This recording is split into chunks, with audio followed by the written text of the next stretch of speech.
What is up, the world of the living? My name is Lex, and welcome back to Truly Bedrock Friends. In the last episode, we've started decorating the grand hall of the mansion and finished up decorating, or at least finished up the structural interior of the greeting hall of the mansion too. So now that you come in the mansion, you go, ooh, that's cool. And hey, between the videos, I actually already planned out the exact paintings I promised to put here and here on the walls of our mansion, on the walls of our greeting hall. There's gonna be a picture of me, yours truly, and of course there's gonna be a picture of Alice, my robot offspring, who will be greeting you, basically like looking at you judgily. And I can't wait, but first I would have to gather some materials for that project.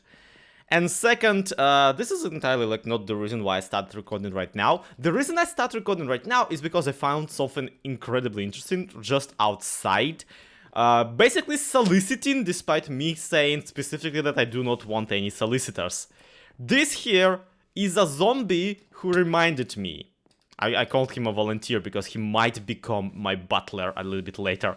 But this is the zombie that reminded me that Foxy No Tails' custom heads, as well as regular Minecraft heads, can be put on a zombie, transforming them into whatever mob you want. Well, not transforming them, but like you can see, like visually making them a little bit more interesting. And you know what? That's like one of my favorite things to do in life, customization of the zombies. And guess what also? This guy will never burn under the sun now, because he has a custom head on. So yeah, I got an idea. Look at him. If I stand right here, it looks like he has a monocle. Check this out. No, okay, no more distractions. I have an idea of what to do with the with a zombie, like with a custom head and whatnot. But first I will need to go get one, so, yeah. Let's go get one, I guess. Okay, you, my friend, are gonna be receiving this fashionable outfit to match with your fashionable hoodie.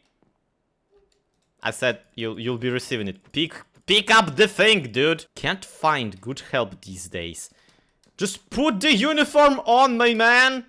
Get in the maid costume, or I swear to God. Oh, he's one of those warrior types. He only takes what from those he kills. I'll deal with you later. For now, I have an entire different set of inventory to dispense onto a person. And here's that set of inventory. Diamond leggings with thorns free, diamond boots with thorns free, diamond chestplate with thorns free, Savannah Cleric villager head, a diamond block titled From Slope, and a name tag tagged killable mailman.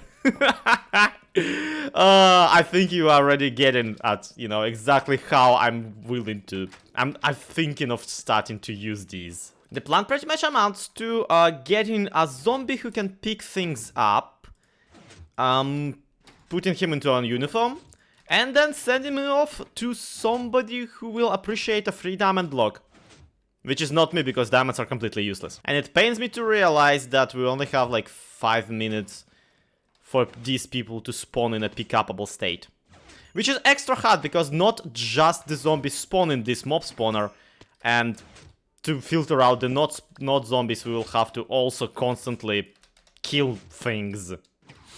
Yeah, this is a very finicky process unless you have like an already automated setup for it. Okay, so judging by the fellas who were with him, also not despawning, yeah, monsters who pick up stuff, they just don't disappear, it's fine. So I should not need a name tag, but I still need a name tag because I'm pretty sure that if a person randomly encounters a zombie with a bunch of really good gear, they will just assume that that zombie has, you know, poached it from a player. And is not a walking man, actually. Now let's just see if we can equip him with a Savannah villager head. Because honestly, it's the... No, you do not fall into the under the spawner, my friend. Last thing I need you to do is that. Okay. Awesome! Nice! Now this guy is not gonna go anywhere. Not gonna burn up in the sun. Not gonna do anything else. We still need to splash him with a potion of harmage, or better yet, a potion of poisonage. Because, again, he's from the mob grinder. They are all one-hit kill. And we do not want him to be a mob hit kill. We kind of want him to be a boss battle, at the very least. Ugh. Just need to figure out how to transport him somewhere. Let's see, who's online? Beardstone. I mean... It's only almost 1,000 blocks, still Beardstone's bad. We should be okay. But first I want to find out, can they hold a Totem of Undying at the same time as holding a different item? Because, logically speaking, that's the opposite hand, right? Generally in this game, if a player can hold something in the offhand, then a zombie or a drowned will able to. As proven by them. But these fellas seem to be very not interested in the third chance at life, let's face it. It is kind of funny that like he's given his second chance at life as a mailman. Whatever your past sins were, buddy, this is your chance to start it straight. I'm sorry that this job is gonna get you killed. Okay, I have returned with a lead. Right, let's try getting this guy out of the entire situation. Once he goes dangly, and we should be able to fly at least a little bit before he absolutely detaches. Now the trick, of course, is that how was I damaged? And also, what happened here? Oh no.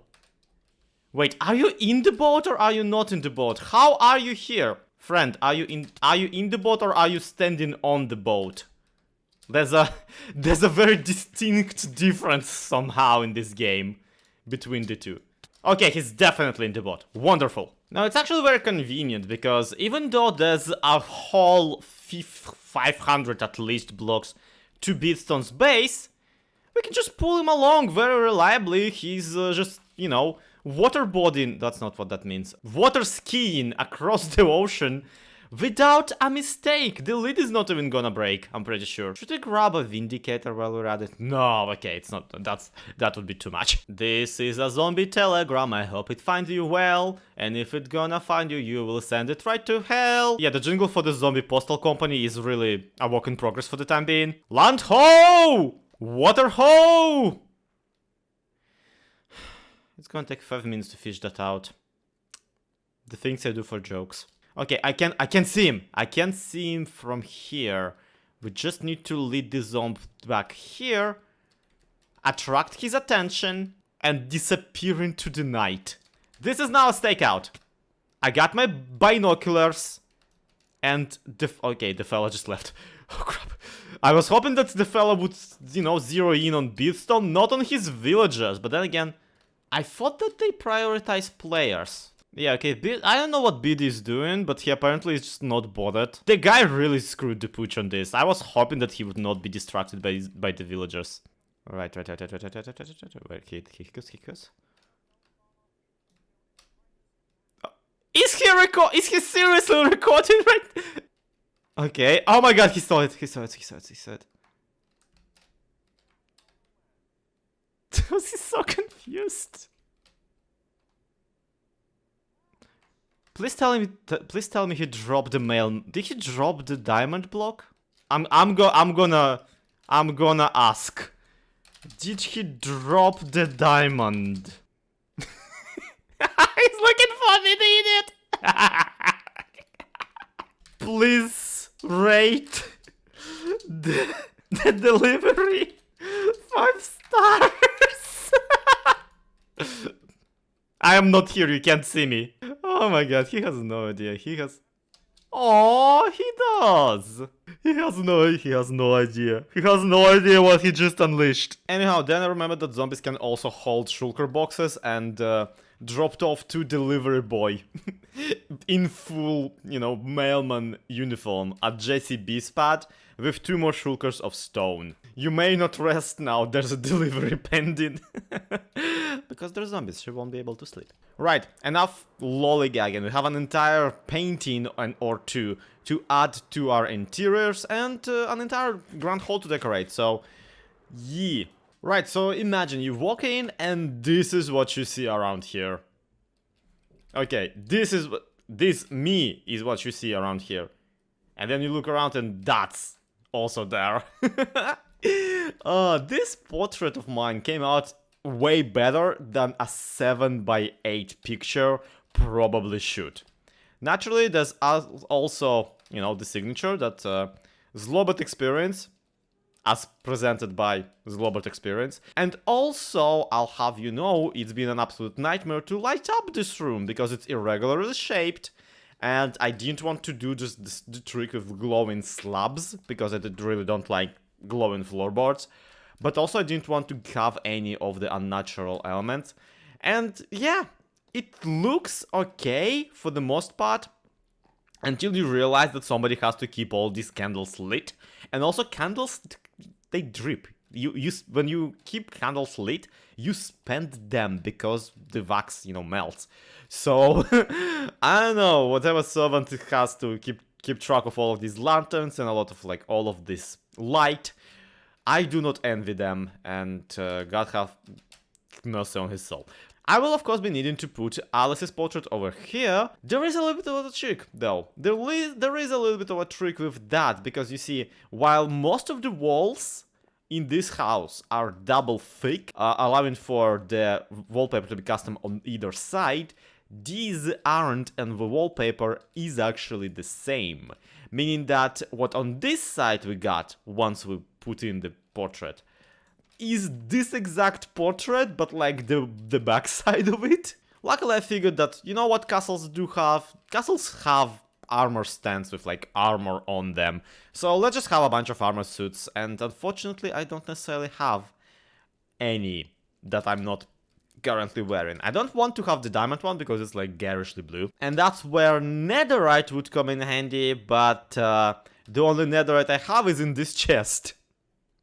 Which apparently also is a mail delivery.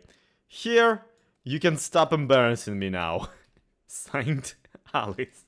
The plot twist is that they clearly meant to put netherite ingots in here, but put netherite scraps. So, yeah.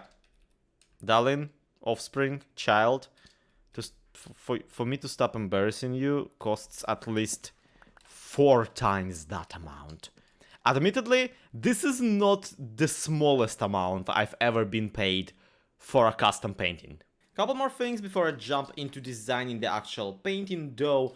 I got just a couple of revelations of what to do with this room here, and they don't answer all of the problems, but it answers a couple. For one, you know how these walls are only 1 thick? Well, I realized that I can bypass the issue of having Alice's portrait, you know, being see-through by adding a stairway upwards in here, which at the same time solves the issue of not having a stairway up into the ceiling and into the attic, and also solves the issue of me potentially not having an entry point from this hall and into the central tower, which is still somewhere up here-ish. Yep, there you go. That's the exit into the viewing platform. So being able to access the viewing platform from the central hall is going to be a massive upgrade if I figure out how to, you know, incorporate the stairway into the overall interior, which right now it feels like it fits really well because you barely even notice it, but then again it is only 1 block thick for now. The second idea that I had is to do with the ceiling itself. Now the ceiling here is, well, it's very flat and it's very long and it's very big, and it's bigger than you feel like it should be. Like it feels like there should be like pillars and support structures to hold it in place. And we're not gonna add them right now, especially not because I don't think I have enough materials on me, but it did occur to me that if I run these support lines, you know, that intersect and have a little bit of a cross section to them, then I will be able to affix lighting fixtures on the intersections of them. For 1, for 2, I'll be able to make them make the entire room look a little bit more realistic because, well, they are support structures after all. And for 3, I'll be able to justify more support structures like the pillars on, once again, the intersections of these things. So I do want to try and maybe apply that kind of logic to it. I don't remember where exactly I saw this type of, you know, support beams over the ceiling just being strained around, but I'm pretty sure it's something rather in a Russian palace or whatnot. Like, yeah, half of those have these giant painted mosaics, but some of them just have like a bunch of squares on the top, and it looks kind of cool. I want in on the cool looking things. Yeah, this will have to wait because I have a very limited amount of deep slate, and even just this apparently already took 50 blocks of it. I mean, it also doesn't help that I built it wrong. Like, really, how did I even make this mistake? What? Now, for Alice's pixel art, I want to follow the exact same ideas and rules, except naturally with different colors. And this here is an incredibly simple method to, you know, recreating a player in a 2D environment for no good reason. We're going with a 3 wide body, 3x3 head, and 5 wide shoulders with 3 blocks long arms. Something or other, something like that. Right now, though, the problem is that we can't just go ahead and do stuff. We need to actually do it according to, well, not according to, we need to do it bottom to the top, because that's how concrete works. Because concrete is gonna refuse to it because it's a gravity block, so it's just gonna fall back down. Actually, this already is their body, and I wanted a purple here.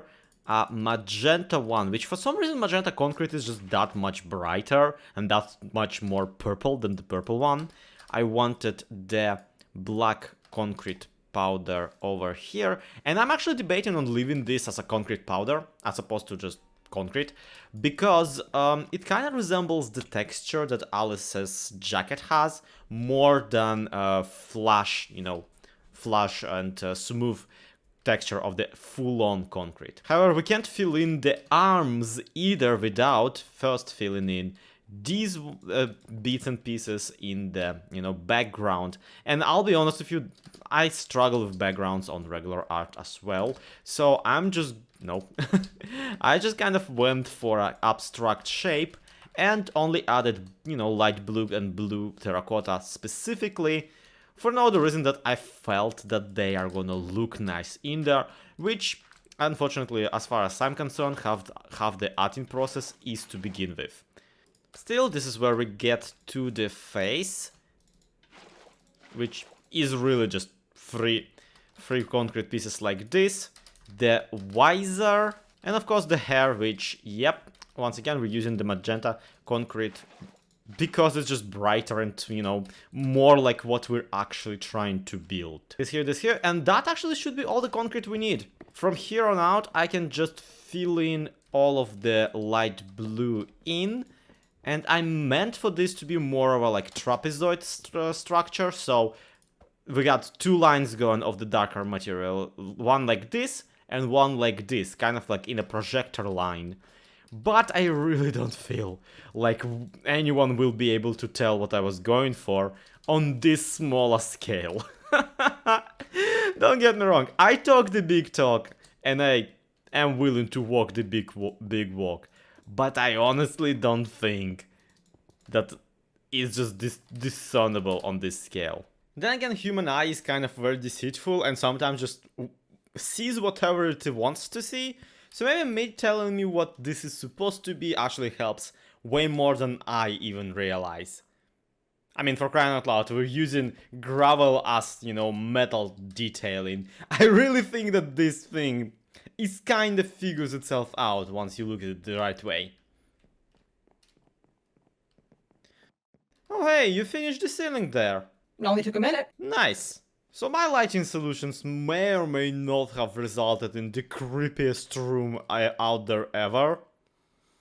I gotta hand it to it though, this is atmospheric. I wish we were in a mushroom biome right now. So lighting up the place is gonna be still a challenge. Luckily, there's plenty of ways to go about it, between the carpets, the chandeliers that are like on the floor or something like that, maybe some hidden lighting via some pieces of furniture, but most importantly, I still want to add a chimney in here, like a fireplace. Maybe not here, but around there-ish, because that's where I calculated there is actually a place. This is basically the middle area. Ow. This is basically the middle area of the entire center line of the castle. So it makes sense if the chimney, the smokestack would be coming out of here. Maybe out of here, maybe out of there, but basically definitely not from out of the area right next to the entrance into the corridor. Even though it would help for it to be here, it's just gonna be obstructive, gonna be not nice. Then again, if I put a chimney up here, it's gonna definitely instantly smoke up the bridge that people are expected to walk on. So you can tell how this entire project is entirely too big for me to undertake right now, because I honestly am tired right now, and I don't think that I will be able to handle making a custom redstone secret entrance, which I want to put into the fireplace. Oh, did I not tell you that there's gonna be there's gonna be a secret entrance in the fireplace. Also of note, I'm actually kind of happy that the library blew up, because I didn't put a secret entrance in the library, and that's kind of heresy. Point is, I still have another thing that I want to do.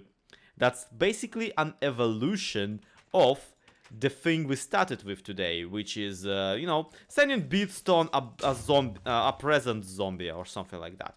But this time we're gonna make a little bit more of a game out of it. You see, I once again enchanted a set of armor, except naturally for the headpiece, with thorns enchantment, meaning that whoever will try to hurt anyone wearing them will get hurt right back. And I decided to attempt and acquire myself a baby zombie to serve as a little bit of a boss battle for all of the other members of the server. So here's the non-despawning child himself, naturally wearing the thorns-free chestplate and very protected from the elements. And here are literally all the diamond blocks I have. Yeah, I know it's not a lot, but did you know that as Minecraft Zombie in Bedrock Edition can hold up to 64 items of the same type? Yeah, everybody else, like in Java Edition, they can only hold one item, period. These guys, both, are holding a stack of clay, actually, even though it only renders as one. So we'll be taking advantage of that and giving a little bit of a bounty for this child. I mean, right after we make everybody else who spawned despawn. Here you go, tiny baby. And he instantly picked it up. Wonderful. Now here's your pantsies, here's your booties, and here is your... This is not where your hat is. Here is your hat. Here you go, have your hat. And here you go, have the rest of the things. Wonderful! Look how cute it is! Look how cute it is. And now, I'm gonna drag this fella into the community town and just let him run rampant, frankly. Hoping that somebody will get bitten by him, get attacked, get into a fight, kill him, and to win themselves nearly 50 diamond blocks. And a diamond mini block to, you know, round it up a little. Just hoping that the baby zombie is not gonna kill me first. And, yep, that hurt a lot. Okay, careful. Please don't become a drowned. That's like, I don't want a lot from you, but becoming a drowned will be a little bit of an issue. And nope. Baby zombie survived perfectly fine. Ow, my face. Yeah, okay, actually, in all honesty, the baby zombie hurts. The baby zombie hurts, but the baby zombie hurts way less than it probably should. Because it doesn't have a diamond sword like, you know, you would expect. It only has... It's only kicking me with the force of 50 diamonds all at once. Which admittedly is not that much. Yeah, I'll give this baby this. Once out of the boat, it will be way faster to transport because I pretty much don't have any other option but to run. That may not actually be a good thing now that I think about it. Man, this is the most horrifying escort mission I have undertaken yet. Almost cute. It's like I'm being chased by like a light blue Among Us spaceman. Oh my bad. We're close enough to the center of the village. We should be fine. Let's hope that other people will notice and fight him. But before I just bugger off via the firework rockets to make him not chase after me, I'm just gonna give him one last thing. I'm gonna rename him to what he truly is, because like, you know, it's like a video game boss. So it's a boss baby. Have fun fighting him, truly Bedrock. He has a hat on, meaning that this baby is not gonna try and hide in a water puddle, meaning it's not gonna transform into a drowned and lose all of the stuff. Somebody will find that baby. Somebody will kill it. Somebody will get quite the paycheck. And in the meantime, I'm left with 5 diamonds to my name, which refuse to stack for whatever reason. So yeah, would have been really sad if the entire economy wasn't running on the make pretend monopoly money right about now, which I'm incredibly happy about. And with that, that's gonna be it for today. So thank you everybody so much for watching. This has been LetsplX, this has been Truly Bedrock. Don't forget to subscribe if you want to see more. Leave a like if you enjoyed the video. And let me know in the comments where else we can take this entire zombie mailman idea. I'm loving it, I hope you are too. To be continued, have a good one, bye bye.